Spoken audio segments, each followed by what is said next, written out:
All right, welcome back to the Daily Mastermind. I want to talk to you today about emotional mastery, the thing that all of us seem to struggle with at times.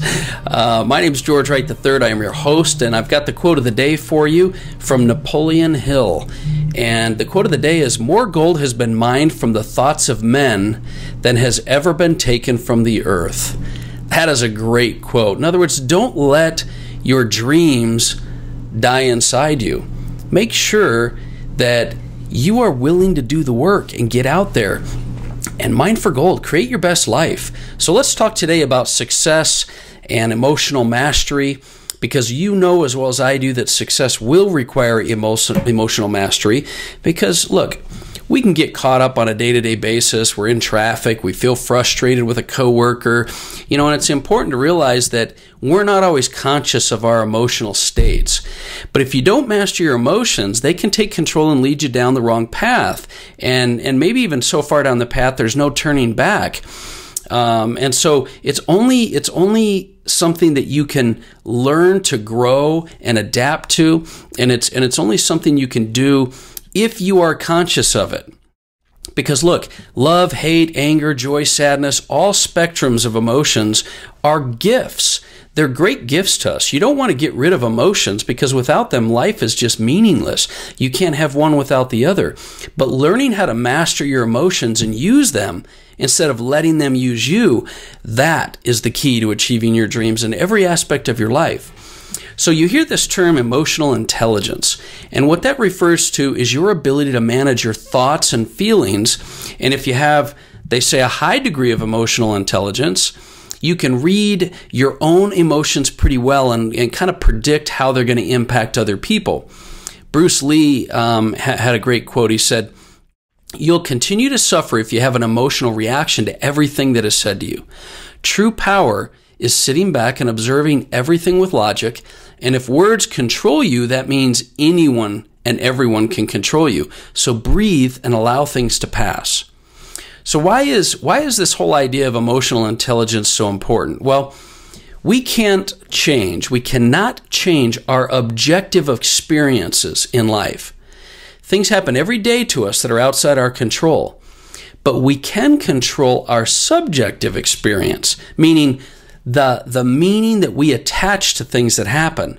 This is emotional mastery, and it has a massive impact on your relationships, self-worth, communications, overall fulfillment, even your confidence, when you can't control your emotions. And so learning to control, or to have emotional mastery, I should say, is very, very important. So, Tony Robbins has I've really enjoyed a lot of the stuff he's done on emotions, because he believes there's 6 steps to emotional mastery, or mastering your emotions. I want to take you through those today.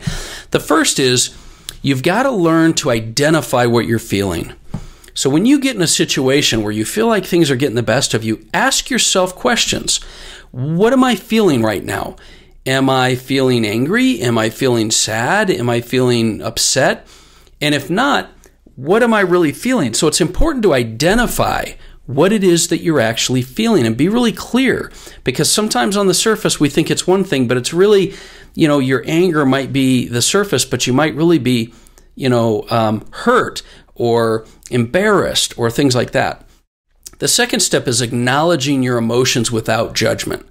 This is where so many of us falter. Mastering your emotions, it does mean it does mean identifying them, but it doesn't mean denying them or shutting them down. It does, instead, it's important to acknowledge your emotions without guilt or judgment. Why am I doing this? Why do I feel this way? Your emotions are part of who you are.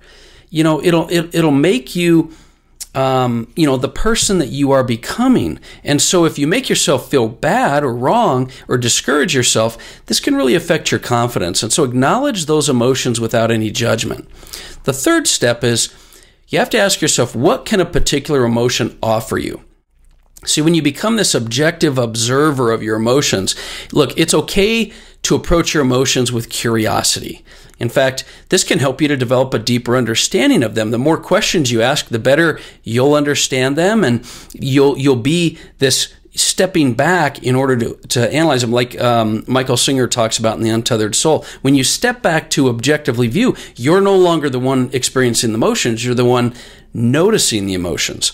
So analyze what a particular emotion can offer you. And then fourth, build your emotional confidence. Because when you start practicing emotional mastery, you can often become impatient and negative about the whole process. But as you gain confidence that you have emotional mastery, and that happens because the more you handle and identify and accept emotions, the more confidence you're going to get. So learn to build that emotional confidence. And then fifth, allow yourself the certainty that you can handle difficult emotions. And I love this topic because one of my mentors, Robert Stuberg, always talks about these things of certainty and uncertainty. And we need both in our life. I know most people's thought is, I want to create much less uncertainty. But allow yourself certainty that you can handle any emotions. You don't have to experience never having certain emotions. You just have to have certainty that you can handle them. Because, and I know this is a lot to unpack, but when you build confidence by rehearsing the situations, you're going to learn that you can always work through them.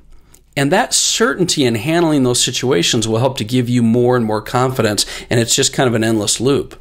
And then finally, get excited about your newfound power. He talks about gaining emotional mastery is like finding out you have a superpower. You should get excited about it and use it for the good of creating life and helping others. When you find yourself in a difficult situation, take a breath and remember that you can handle whatever emotions crop up. Then take action and prove it. Prove it to yourself, prove it to others. Because it's never too late to start working on your emotional mastery. And by following the steps I've talked about and really learning to be objective and identify and accept emotions and respond to them well, with practice, you're going to find it gets easier and easier to remain aware of your emotions, and that is the key. The more you're aware of your emotions, the more you'll able to manage them and learn to master them as well. So make sure that you, really share this episode today with people that you know. I mean, share it with people that you feel will benefit. I hope this is something that was beneficial for you. I want to bring up topics that aren't necessarily the easy topics, but I also want to try to give you tangible things that you can do to work with these difficult things like emotions. The more you get that emotional mastery, the more you're going to find that you also have your own self-esteem and self-confidence increase and grow. So I hope that's something that helped you.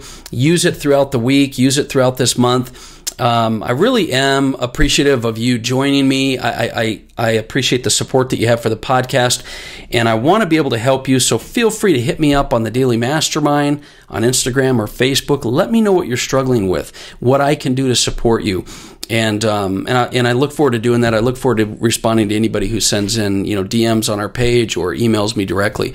So anyway, that's my message for today. I hope you have an amazing day. Once again, my name is George Wright III, and this has been the Daily Mastermind.